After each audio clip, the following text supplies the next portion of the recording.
Salam, sebentar lagi. Kita akan mendengarkan firman Tuhan. Persiapkan hati dan pikiran kita. Tuhan Yesus memberkati. Kok masih percaya gituan? Jangan-jangan gara-gara kita nggak percaya itulah doa kita terhambat.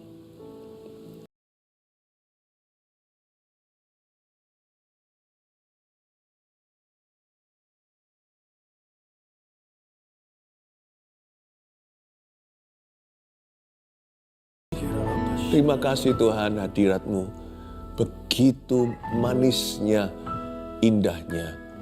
Kami tidak lagi mau ya Tuhan Yesus memiliki rasa ragu, bimbang dan curiga.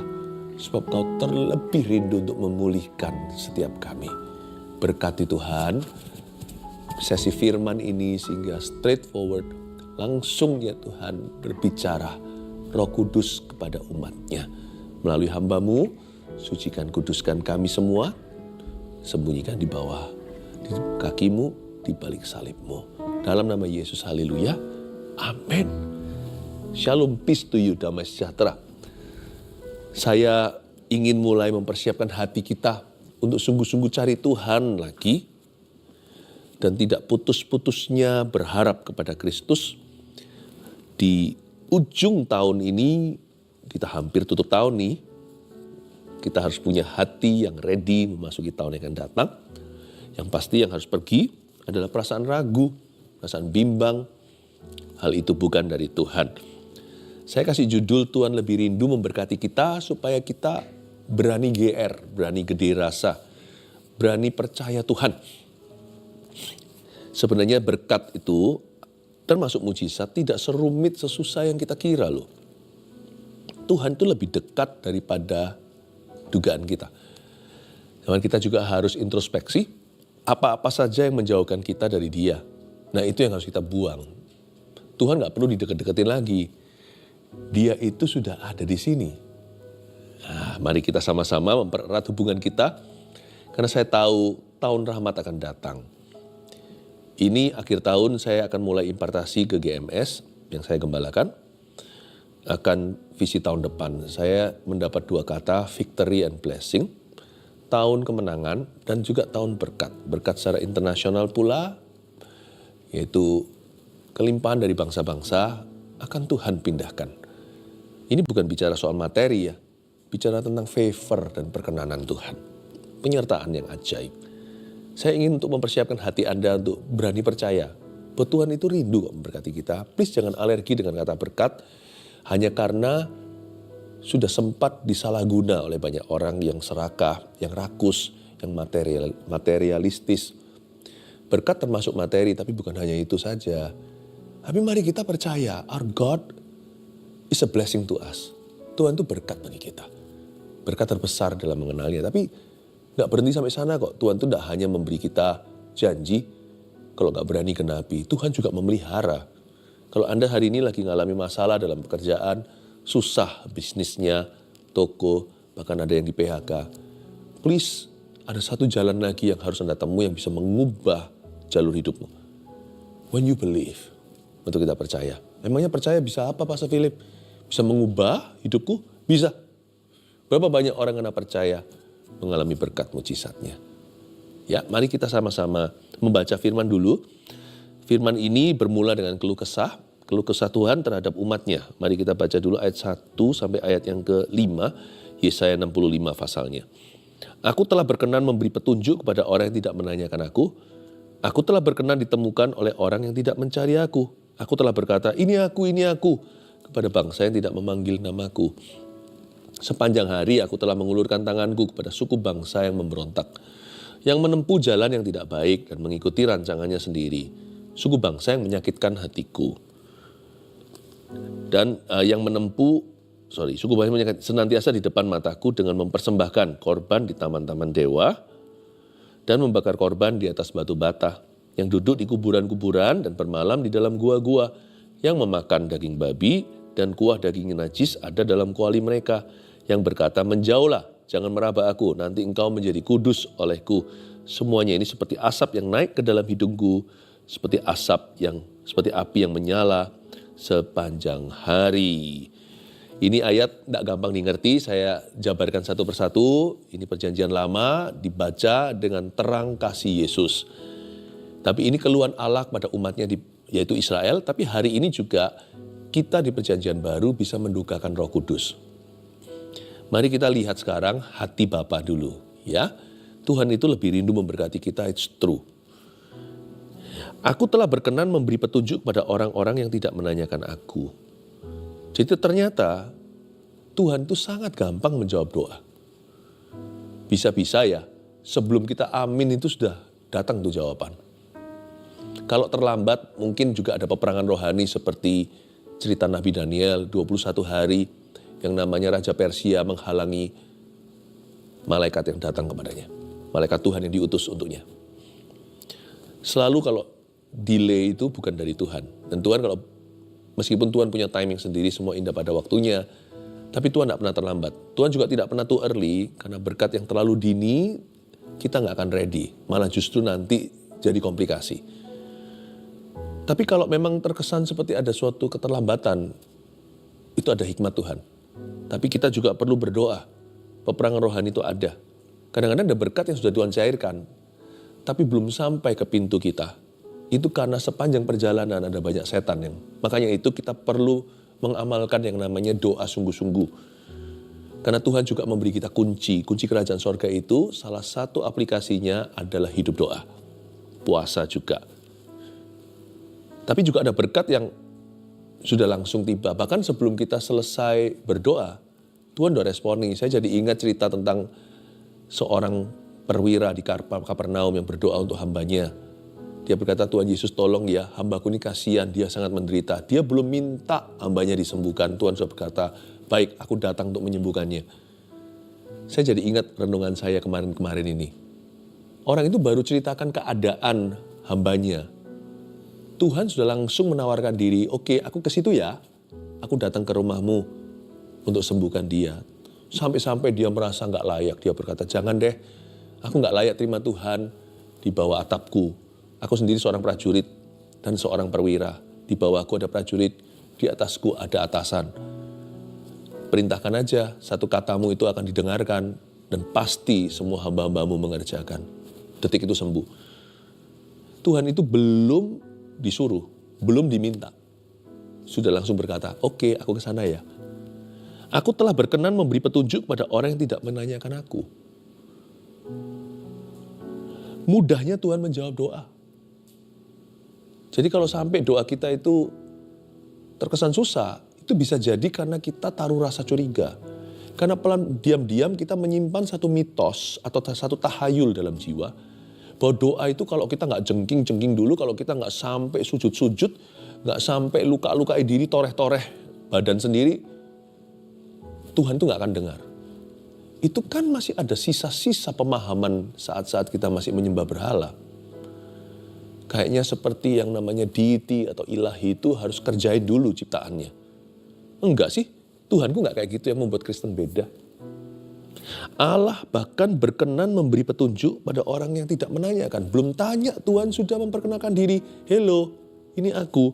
Aku telah berkenan ditemukan oleh orang yang tidak mencari aku. Dia belum cari aja, Tuhan sudah muncul di depan pintu. Seperti ditulis di kitab Wahyu, dia mengetuk pintu hatimu. Siapa yang tinggal mendengarkan dan buka pintu, Yesus akan masuk dan makan dan bersekutu dengan orang itu. Aku telah berkata, ini aku, ini aku.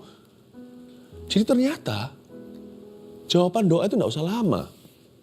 Memang kita tidak bisa menentukan bagaimana, bahkan kapan. Tuhan tahu kok kapan menjawab doamu. Tapi Tuhan tidak suka bertele-tele. Tuhan itu nggak seperti beberapa orang yang sukanya itu lamban-lamban. Kalau ngerjain apa-apa itu nggak kelar-kelar. Sukanya itu ulur-ulur. Terutama juga orang yang selalu tidak punctual atau tidak pernah tepat waktu. Tuhan nggak kayak gitu. Tuhan itu sempurna orangnya. Dari sisi Tuhan sih nggak ada yang salah. Jadi kalau Tuhan itu berkenan memberi petunjuk, belum ditanya. Tuhan itu sudah muncul dulu sebelum orang mencari. Ternyata Allah kita itu tidak jual mahal. Seperti yang kita selama ini yakini. Karena Tuhan itu holy, kita itu enggak. Pasti ada jarak. Siapa bilang? Kan Yesus sudah mati. Orang perjanjian lama aja bisa percaya Tuhan itu dekat kok. Apalagi orang perjanjian baru setelah pengorbanan anak domba Allah. Itu kan tirai sudah dirobek dari atas ke bawah. Kok masih percaya gituan? Jangan-jangan gara-gara kita nggak percaya itulah doa kita terhambat. Bayangkan, turbo doa itu iman. Dan iman itu bukan iman imani.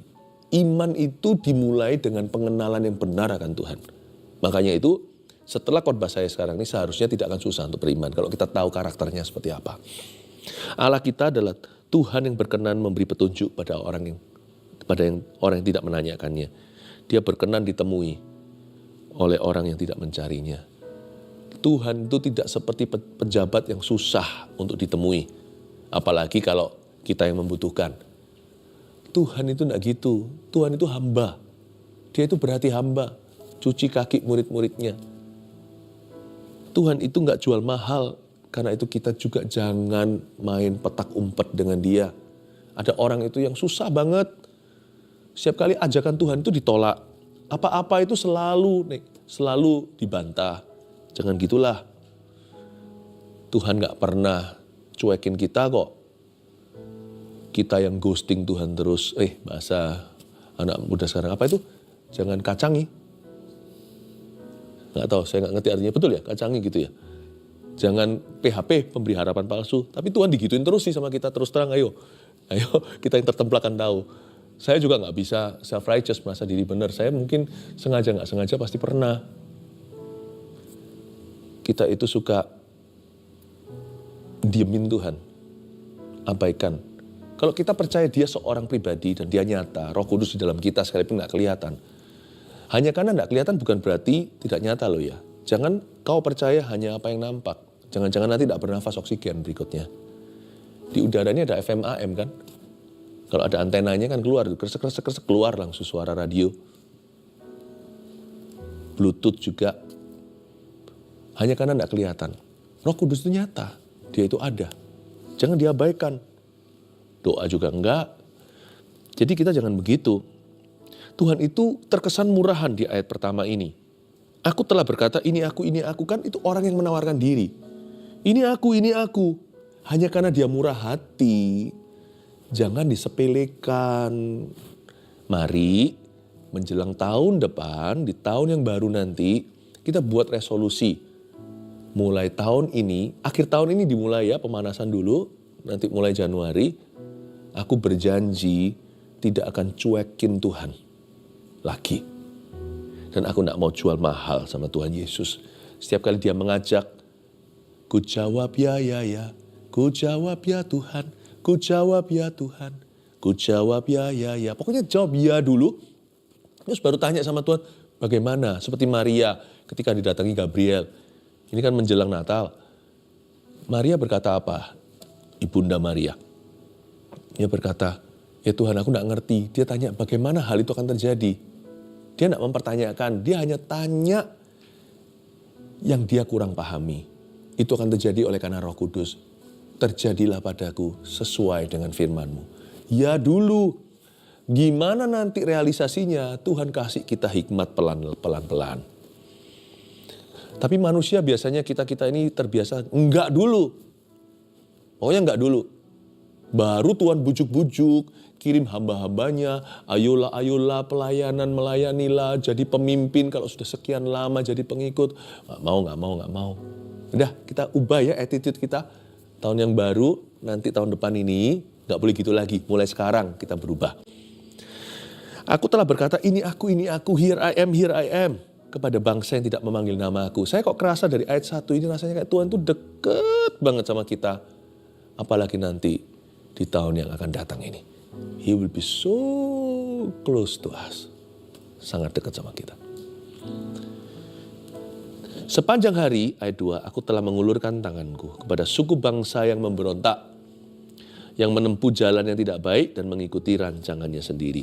Sepanjang hari, jadi Tuhan itu terus dari pagi sampai malam, dari terbit matahari sampai terbenam, terus mengulurkan tangan, tapi nggak pernah disambut tangan.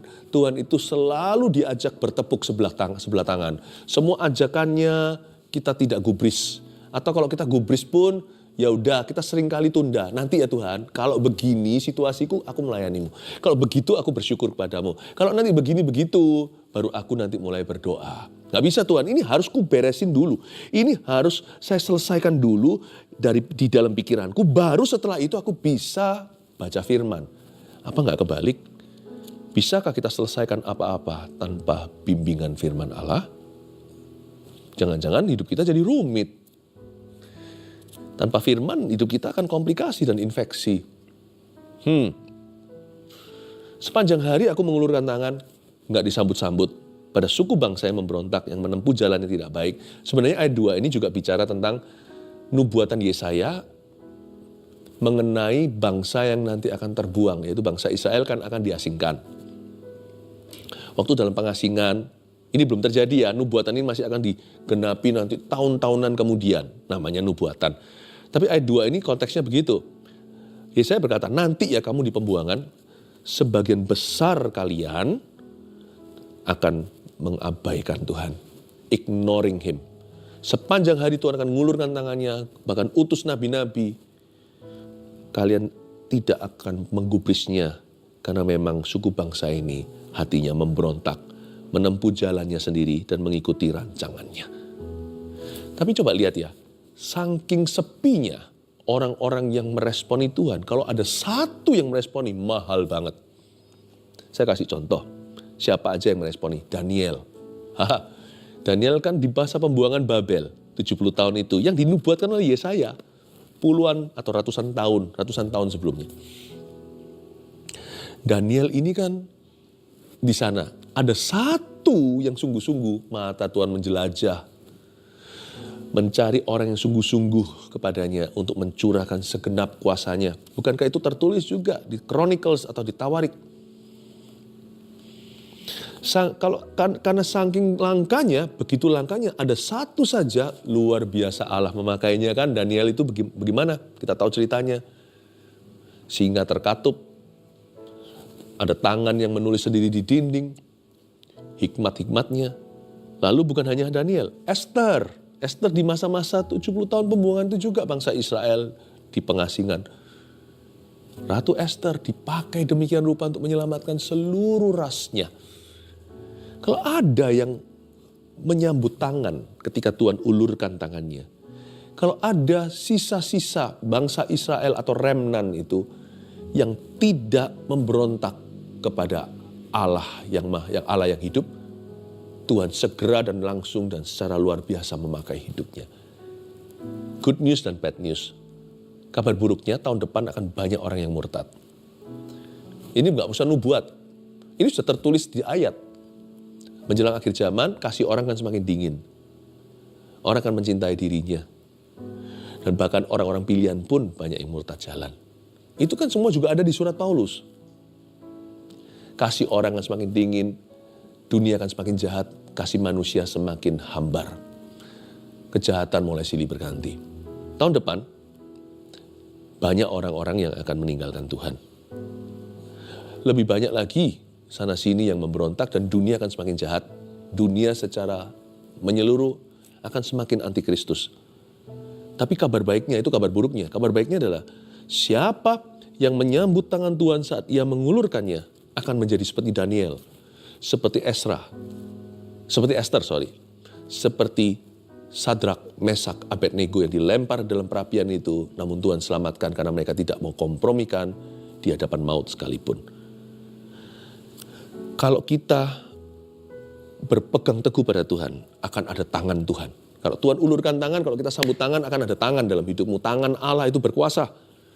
Tidak heran, mujizat demi mujizatnya dilihat oleh umat-umat pilihan Allah. You know, next year, tahun depan, His miracles are very near. Mujizatnya itu begitu dekat. Karena Tuhan lebih rindu memberkati. Malah justru semakin jarang orang yang bisa terima berkatnya, semakin dia rindu untuk memberkati, ya kan? Bukannya Tuhan semakin melimpahkan kekuatannya. Meskipun semua orang taat padanya pun kekuatannya tetap melimpah. Tidak pernah berkurang. Tuhan itu tidak pernah berubah. Apalagi kalau nggak ada orang. Kita sendiri seperti Elia. Bukankah justru seluruh api sorga menyertai dia? bersyukurlah. Kabar baiknya adalah kita punya pilihan untuk ikut Tuhan. Tuhan lebih rindu memberkatimu. Tuhan lebih rindu mengurapimu. Tuhan lebih rindu memakai hidupmu. Tuhan lebih rindu mengubah hidupmu. Tuhan lebih rindu memulihkanmu. Tahu nggak, Tuhan tuh lebih rindu memakai Anda daripada Anda rindu dipakainya. Udahlah, percaya aja. Saya tahu itu karena saya kenal pada siapa saya percaya. Tuhan lebih rindu memberkatimu daripada dirimu rindu diberkati atau terima berkat. Tuhan lebih rindu memulihkan Anda daripada Anda rindu pernikahan Anda dipulihkan, pekerjaan Anda dipulihkan, keuangan Anda dipulihkan, kesehatan Anda dipulihkan. Tuhan lebih rindu menyembuhkanmu daripada yang sakit, kepingin sembuh. Tuhan lebih rindu melepaskan Anda dari semua kecanduan itu, belenggu dosa, daripada Anda sendiri kepingin bebas dari itu. Bahkan orang yang tidak kepingin bebas pun masih menikmati dosanya pun Tuhan sudah mendambakan Anda berbalik pada Tuhan. Detik Anda berbalik, dengan mudah Tuhan patahkan. Kadang-kadang kita ngotot-ngotot, Tuhan pakai ya hidupku ya, pakai ya, kayak seperti seolah-olah Tuhan tuh gak mau, dan kita yang paksa-paksa, merengek-rengek, minta Tuhan berubah pikiran. Enggak loh. Kalau kita berdoa, Lord bless me, itu sudah kita itu selaras dengan kehendaknya. Karena Tuhan rindu memberkatimu, bukan mengutukimu. Kalau kita berkata, Tuhan pakai aku, itu Tuhan memang rindu begitu. Itu sudah sinkron, sudah in sync atau sudah sinkron dengan keinginannya. Tapi ini masalahnya ayat 2b. Ini yang jadi penghalang. Sepanjang hari aku telah mengulurkan tanganku kepada suku bangsa yang memberontak. Kenapa mereka begitu? Kok gak mau sambut tangan? Karena mereka menempuh jalan yang gak baik dan mengikuti rancangannya sendiri. Inilah the basic definition, definisi dasar, definisi basicnya rebellion atau pemberontakan adalah mengikuti rancangannya sendiri. Bahkan sebelum mengikuti setan, mengikuti rancangan sendiri adalah fondasi pemberontakan. Ayat 3, suku bangsa yang menyakitkan hatiku dan senantiasa di depan mataku. Berikut saya akan dengan cepat membahas beberapa makna-makna rohani daripada perbuatan Israel yang mungkin mirip-mirip sama kita hari ini dalam dunia, dalam konteks modern. Apa saja yang menyakitkan hati Tuhan, atau apa saja penghalang-penghalang kita dengan Tuhan. Apa yang merintangi berkat kita sendiri. Oke, lihat ya. Suku bangsa yang menyakitkan hatiku, ayat 3. Dengan mempersembahkan korban di taman-taman dewa. Ini yang perlu kita tanggulangi karena manusia tidak dicobai oleh Allah. Allah tidak mencobai siapapun atau dicobai oleh apapun. Tapi kita dicobai oleh keinginan kita sendiri. Kita dipikat, diseret olehnya. Ketika keinginan itu dibuahi, lahirlah dosa. Dan jikalau dosa itu matang, dia menjadi maut. Mempersembahkan korban di taman-taman dewa itu bicara tentang keinginan-keinginan dosa. Sinful pleasures atau kenikmatan-kenikmatan dosa. Mungkin sebagian orang itu seksualita. Sebagian orang lagi ambisi-ambisi tidak kudus. Keserakahan. Ya. Kepingin cepat kaya dengan menghalalkan segala cara. Whatever it is, apapun itu juga disebut mempersembahkan korban di taman-taman dewa. Itu adalah keinginan-keinginan yang tidak kudus. Apa yang kita berhalakan, kita terobsesi dengan itu, bahkan kita tidak peduli Tuhan. Itu harus kita singkirkan karena itu mendukakan Tuhan. Tuhan lebih rindu memberkati kita, tapi kenapa kita tidak diberkati olehnya? Salah satunya adalah karena kita masih mempraktekkan ini, mempersembahkan korban di taman-taman dewa. Masih ada berhala-berhala yang tidak mau kita singkirkan di hati kita. Dan membakar korban di atas batu bata. Korban bakaran itu tidak dibakar, tidak dipersembahkan. Korban tidak dibakar di atas batu bata, tapi di atas batu kali. Kalau Anda lihat bagaimana Elia membangun mezbah yang runtuh, dia pakai batu-batu kali yang besar-besar itu. Berarti ini bicara tentang mezbah yang di downgrade.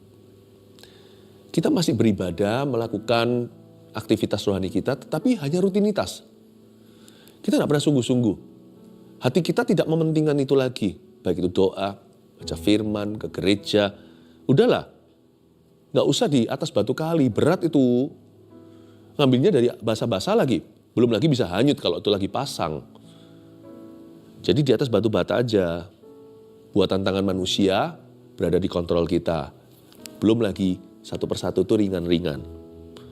Nggak usahlah kita ke gereja online saja. Ya di batu bata juga bisa kok kita menyembah Tuhan. Loh bukan bicara tentang online nggak boleh. Tapi sebagai tambahan, gereja tidak tergantikan tetap. Membakar korban di atas batu bata itu seperti pelayanan juga gitu-gitu aja. Udahlah, saya pokoknya jadi jemaat biasa. Tidak pernah menantang diri sendiri, tidak pernah tertantang pula untuk maju dalam iman. Bagaimana kita bisa memperoleh berkat kalau sifat kita itu sama Tuhan asal-asalan. Sedangkan orang untuk cari berkat Tuhan itu, mereka itu sungguh-sungguh mencari wajahnya. Yang pertama mereka cari bukan tangannya. Yang duduk di kuburan-kuburan ayat 4, ini bicara tentang orang-orang yang hatinya itu penuh dengan kepercayaan-kepercayaan yang sifatnya superstisi. Superstisi itu bisa menghalangi loh. Percaya-percaya tahayul. Orang Kristen tapi ya masih percaya gitu-gitu. Orang Kristen tapi juga percaya good luck, bad luck, percaya tentang arah angin, percaya tentang hari-hari tertentu. Masih gitu yang duduk di kuburan-kuburan. Tuhan berkata, bagaimana aku bisa memberkatimu kalau your system of belief is wrong, kalau kepercayaanmu salah. Sedangkan berkat itu dicurahkan dan diterima lewat iman. Kalau percayamu kepadaku itu dimadu, kompromi, ya percaya aku tapi juga percaya tahayul-tahayul itu. Bagaimana berkat itu datang ke tempatmu itu bersih. Jangan-jangan berkat yang kita terima itu gross, tidak pernah net. Tidak pernah sungguh-sungguh berkat yang murni. Jangan-jangan nanti sampai kamu diberkati, kamu bilang ini yang memberimu adalah dewamu.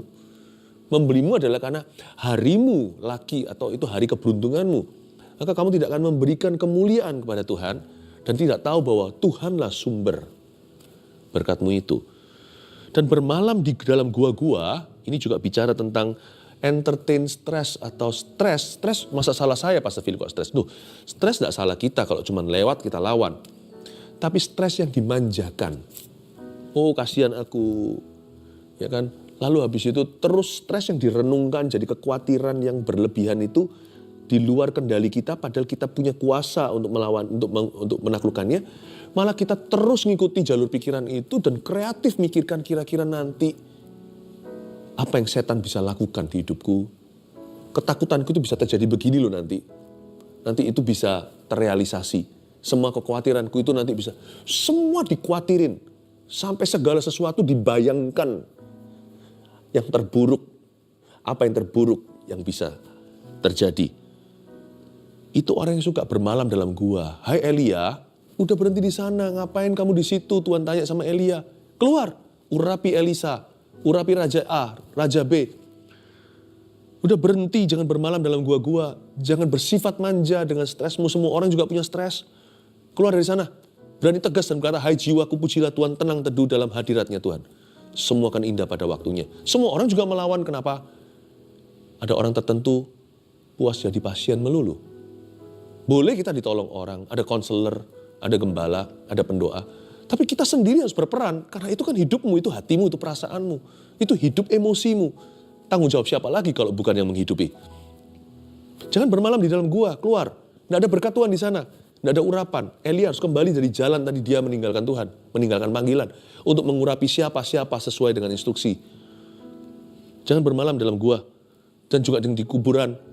Maka itu baca firman, supaya jangan sampai kita itu ditipu sama pikiran kita, tahayul, tradisi, yang tidak sama sekali ada kebenaran dalam firman Allah. Dan yang memakan daging babi ini bukan tentang the food law. Hukum makanan itu sudah diubah waktu Yesus datang. Di perjanjian baru, bukan apa yang masuk dalam diri orang itu menajiskan, tapi apa yang keluar dari dia, yaitu dari pikiran dan hatinya yang berdosa. Sebab apa yang masuk itu keluar ke jamban. Kalau kita nak makan tertentu itu karena supaya jangan jadi batu sandungan. Kalau ada orang tahu kita makan A, orang itu tersandung ya nggak usah. Paulus berkata kalau aku makan daging, saudaraku tersandung, ya mendingan aku jangan. Tapi kalau kita nak makan tertentu, hal-hal tertentu itu hanya demi kesehatan. Makanan tidak membuat kita lebih dekat ke Tuhan. makanan tidak membuat kita masuk ke surga atau ke neraka. Tapi yang dimaksud dengan yang memakan daging babi di sini, arti rohaninya di perjanjian baru ini adalah orang-orang yang suka melukai nuraninya sendiri. Padahal hatinya itu Roh Kudus sudah dorong dia, kamu jangan gitu, dia mesti gitu. Roh Kudus suruh dia begini, dia nggak lakukan itu. Padahal dia tahu itu yang baik, tapi dia nggak lakukan. Yakobus berkata, jika engkau tahu apa yang baik, tidak melakukannya, itu dosa. Dosa ternyata bukan hanya melanggar atau melakukan sesuatu yang salah. Memakan daging babi itu berarti melukai hati nurani. Ini perlu diam-diam loh. Di Israel kan diharamkan sampai hari ini. Jadi kalau mereka makan itu mereka harus diam-diam, nggak ketahuan. Jadi apapun yang diam-diam, tapi nurani mereka kan terluka karena mereka tahu mereka munafik. Yang terakhir, dan kuah daging najis ada dalam kuali mereka. Kuah daging najis dalam kuali kan nggak kelihatan, kuali itu ditutup sama ininya ya, covernya.